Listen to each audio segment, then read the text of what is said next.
पढ़ाई का राजपथ एपिसोड 13 7 मार्च 2024। मच्छिंद्र जाटे सर की छात्र एवं अभिभावकों से सीधी बात। भाषा विषयों का अभ्यास पार्ट 2। नमस्ते दोस्तों, हम देख रहे थे भाषा विषयों का अभ्यास। आज हम पार्ट 2 एपिसोड रिकॉर्ड करेंगे।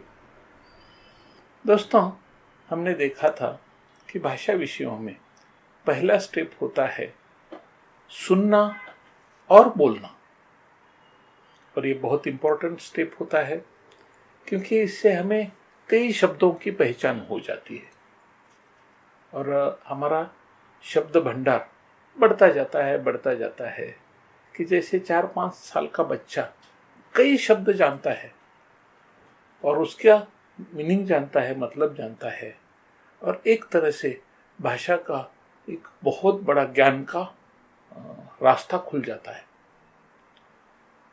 दोस्तों, बच्चों का भाषा का ज्ञान भंडार, शब्द भंडार सुनने और बोलने से ही शुरू होता है, क्योंकि स्कूल गए बगैर बच्चे 5-6 साल तक स्कूल जाने के पहले काफी उनके पास ज्ञान आ जाता है, काफी शब्द उनको समझ में आ जाते हैं। उनको पूछा ये क्या है, ये क्या है, ये क्या है, ये क्या है, तो काफी चीजें बच्चे बताते हैं। कई घरों में तो ये एक गेम ही चलता रहता है, बेटा तेरी आंख दिखा कि बेटा आंख को हाथ लगाता है, बेटे तेरे कान दिखा कि बेटा कान को हाथ लगाता है, बेटे तेरे बाल दिखा, बेटा बाल पे हाथ घुमाता है, बेटा तेरा नाक दिखा, बच्चा नाक दिखाता है, बेटा तेरा गाल दिखा, बच्चा अपना गाल दिखाता है, बेटा तेरा हाथ दिखा, बच्चा अपना हाथ उठाता है।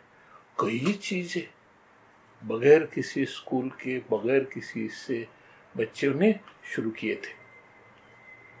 दोस्तों, ठीक है, और यही तो प्रॉब्लम हमको इंग्लिश सीखने में होता है कि इंग्लिश में हमारे पास शब्द भंडार है 0, और इंग्लिश हमको शुरू होती है, हमको मतलब जो गांव खेड़े से बच्चे आते हैं उनको कहाँ से इंग्लिश शुरू होती है, शब्द भंडार 0 है, और उसको शुरू होता है कि बेटा अभी बोलना शुरू कर, अभी लिखना चालू कर, बोलना चालू कर।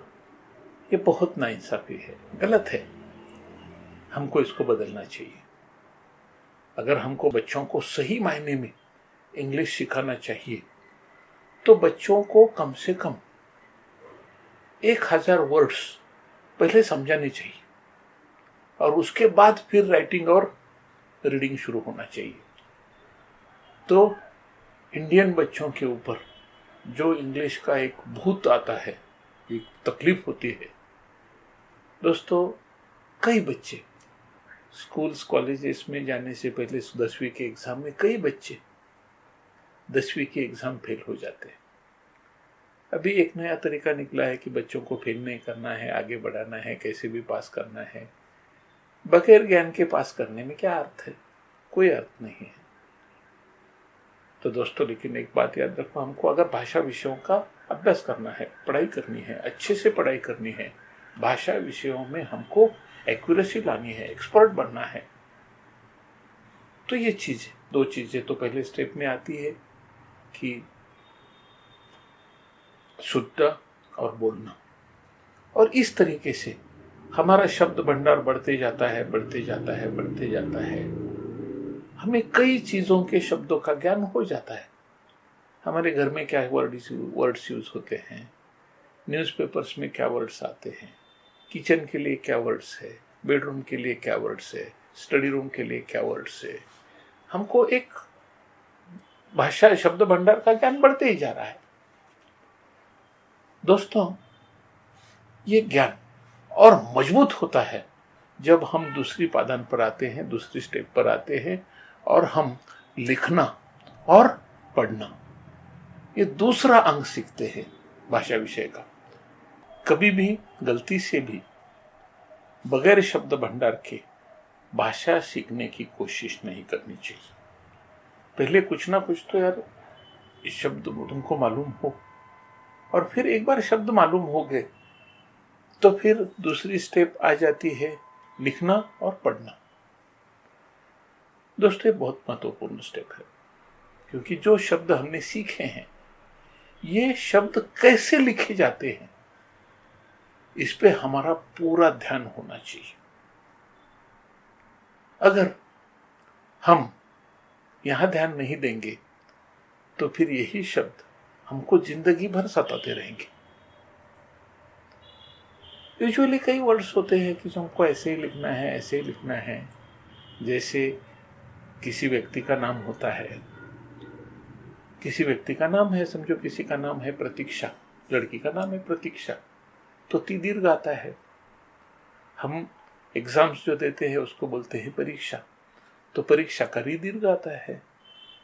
या फिर मयूरी, मयूरी का यू दीर्घ आता है, री भी दीर्घ आता है। या फिर जैसे नाचे मयूरी, मयूरी यू दूसरा आएगा, आर री दूसरा आएगा। ये समझना जरूरी है। हर एक वक्त जब भी तुम कोई शब्द लिखना चालू करो तो ये खुद को पूछ लो कि सही कैसा लिखना है। उसका प्रैक्टिस करो, 8 बार लिखो, 10 बार लिखो, 15 बार लिखो, 20 बार लिखो। और एक बार तुम लिखने लगोगे कि ये शब्द ऐसा ही लिखना है, ये शब्द ऐसा ही लिखना है, और मैं जो लिख रहा हूं वो सही लिख रहा हूं। टीचर से पूछ लो, डिक्शनरी से चेक करो, किताबों में देखो कि सही क्या है, और वो वर्ड जिंदगी भर सही यूज करो, क्योंकि ये बदलने वाला नहीं है कि आज दीपक का दी ह्रस्व है और कल दीर्घ हो जाएगा, फिर ह्रस्व हो जाएगा, फिर दीर्घ हो जाएगा, फिर तुमको कंफ्यूजन होगा। भाई दीपक का दी दीर्घ ही होता है, दूसरा ही होता है।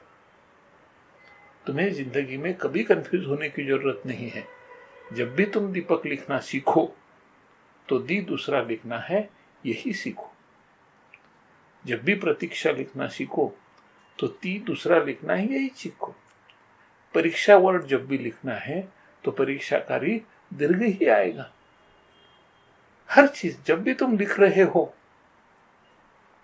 तो कौन सा शब्द कैसा लिखना है, इसके ऊपर तुम्हारा ध्यान होगा तो दोस्तों भाषा की एक्यूरेसी आपको बहुत सही दिशा में लेके जाएगी।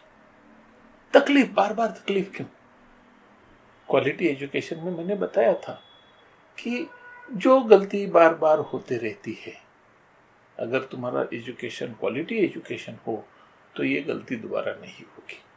जैसा देखो, आज तो मैंने कई वर्ड्स तुमको सिखाए कि जैसा मयूरी है तो यू दूसरा है, री दूसरा है, या फिर दीपक है, दी दूसरा है, या फिर दीपा है तो दी दूसरा है। तो दोस्तों ये लिखते वक्त याद रखो। कुछ वर्ड्स जैसे फॉर एग्जांपल नागपुर वर्ड लिखना है तो नागपुर हिंदी में पू रसो लिखा जाता है, कानपुर पू रसो लिखा जाएगा। ये बार बार गलती नहीं होनी चाहिए, क्योंकि ये जो भाषा ने एक्सेप्ट किया है कि भाई ये वर्ड ऐसा लिखना है, तो बस हम भी सीख ले यार, इसमें क्या डिफिकल्टी है। यहां उल्टा सवाल मत पूछो कि क्यों लिख रहे हो ऐसा, ये ऐसा लिखा जाना चाहिए। दोस्तों इसका जरूरत नहीं है, क्योंकि कुछ चीजें एजम्पशंस होती है कि ये ऐसा लिखना है, नहीं तो कल तुम बोलना चालू करोगे कि क्ष लिखना गलत है, हमको क्ष लिखना ही नहीं है, या ह लिखना गलत है, हमको ह लिखना ही नहीं है। दोस्तों नहीं चलेगा, क्योंकि ये तो भाषा ने एक्सेप्ट किया है और हर व्यक्ति के मन से भाषा में बदलाव नहीं किया जा सकता। और दूसरी बात, हम जो एक बार एक्सेप्ट करते हैं तो वो सिर्फ हमारे लिए नहीं, पूरे वो भाषा जो भी सीखना चाहता है या वो भाषा जो भी यूज कर रहे हैं, ये सबके लिए ये गाइडलाइंस होती है। क्योंकि कुछ चीजें समझ लो, अगर मैं बोलता हूं पेन बोलता हूं तो हिंदी समझने वाले सब लोगों को उसका मतलब समझ जाता है कि ये पेन की बात कर रहा है। लेकिन कोई बोलेगा मैं उसको पेन नहीं दूसरा कुछ नाम दूंगा तो गड़बड़ी हो जाएगी। किताब का की रस्व है, कोई बोलेगा नहीं मैं दीर्घ लिखूंगा, गड़बड़ी हो जाएगी। किताब का की रस्व है, हमको इसके साथ ये नहीं करना है। रस्व का मतलब पहला है, कोई बोलेगा मैं कानपुर का पू दूसरा लिखूंगा, नहीं दोस्तों, कानपुर का पू पहला आएगा। तो ये एक कन्वीनियंस है, और ये कन्वीनियंस हमें जिंदगी भर वही फॉलो करना है। एक वर्ड अगर मुझे एक बार मालूम हुआ, फॉर एग्जाम्पल कवि शब्द है, तो कवि का भी हमेशा रस्व लिखा जाता है। कवि, कविता रस्व होगा। मराठी की बात अलग है, मैं हिंदी की बात कर रहा हूं। तो दोस्तों, हमको ये ध्यान रखना चाहिए जब हम राइटिंग सीख रहे हैं। खैर, सही एजुकेशन तो राइटिंग से ही शुरू होता है, इसका कोई ये नहीं। लेकिन तुम्हारे पास अगर शब्द भंडार ही नहीं है तो तुमको वो भाषा का डर लगने लगता है। जैसे देखो, हम किसी अजनबी शहर में जाते हैं और अजनबी शहर में हमको रास्ते मालूम नहीं है। अगर तुमको रास्ते मालूम नहीं है तो तुम कहाँ जाओगे और कैसे जाओगे? रास्ते ही मालूम नहीं है।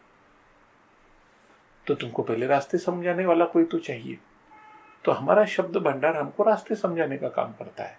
इसका मतलब यह है, अभी तुम शब्दों की चिंता मत करो, ये शब्द कैसे लिखे जाते हैं इस पे ध्यान दो, क्योंकि अब तुम राइटिंग सीख रहे हो। और राइटिंग में हमको एक तो अच्छे से लिखना आना चाहिए, हमारी हैंड राइटिंग अच्छी होनी चाहिए, हमको पढ़ने आना चाहिए, स्पीड से पढ़ना आना चाहिए, सही मात्रा में पढ़ना चाहिए। नहीं तो लिखा कुछ है और तुम पढ़ कुछ अलग रहे हो। फॉर एग्जाम्पल, वहां रक्त लिखा है और कोई स्वस्थ पढ़ रहा है, उसको होती है गड़बड़, बहुत बार होती है। लिखा कुछ जाता है, पढ़ा कुछ जाता है। ऐसा नहीं होना चाहिए, और इसके लिए एक्यूरेसी चाहिए। आज बहुत से बच्चे पढ़ ही नहीं पाते, ठीक से पढ़ ही नहीं पाते। क्यों? क्योंकि उनको पढ़ाई किसी ने ढंग से सिखाई ही नहीं है। ये 4 स्टेप्स याद रखो, 4 चीजें। कौन सी? सुनना, बोलना, लिखना और पढ़ना। जिसमें सुनना और बोलना एक साथ होता है और लिखना और पढ़ना एक साथ होता है। इसलिए सुनना और बोलना को पहली स्टेप कहते हैं, लिखना और पढ़ना को दूसरी स्टेप कहते हैं। और यही हमारा भाषा का ज्ञान आ जाता है। हमारे पास शब्द संपत्ति हो और वो शब्द कैसे लिखे जाते हैं ये समझे। उसके बाद फिर आगे का व्याकरण आता है, सेंटेंस कैसे बनता है, वाक्य कैसे बनता है, ये वाक्य में कुछ गलतियां नहीं करनी चाहिए, या यूजुअली लोग क्या गलती करते हैं उसको कैसा सुधारना है। ये सभी भाषाओं में अपना अपना काम होता है। मराठी का अलग है, हिंदी का अलग है, इंग्लिश का अलग है, संस्कृत का अलग है। लेकिन ठीक है, जो भी है हमको भाषाएं सीखनी है, और ये भाषाएं हमको जिंदगी भर हमारा साथ देती रहेगी। मैं नहीं पढ़ूंगा, मैं नहीं लिखूंगा दोस्तों, तो फिर भाषा का पढ़ाई ठीक से नहीं होगा। रोज लिखो, रोज कम से कम 1 पन्ना हिंदी का लिखना जरूरी है। तुम्हारे रेगुलर राइटिंग के कारण तुम्हारा लिखने का प्रैक्टिस हो जाएगा और तुमको लिखने का एक स्पीड आ जाएगा। तो एग्जाम के वक्त, किसी भी एग्जाम के वक्त तुम अपना काम सही वक्त में कर पाओगे। मैंने कई बच्चे देखे हैं कि जिनको राइटिंग का स्पीड ही नहीं है, लिखने का स्पीड ही नहीं है अच्छा, तो ये एग्जाम में पूरी तरह से अपना पेपर ही नहीं सॉल्व कर पाते और फेल हो जाते हैं। आता तो सब कुछ था, तो क्या उस वक्त तुम राइटिंग की प्रैक्टिस करोगे? नहीं दोस्तों, राइटिंग की प्रैक्टिस तो शुरू से ही हो जानी चाहिए। तुमको लिखने का स्पीड आना चाहिए, तुमको पढ़ने का भी स्पीड आना चाहिए। ये बेसिक है, जरूरी है। इसके बगैर भाषाओं का पढ़ाई नहीं होगा।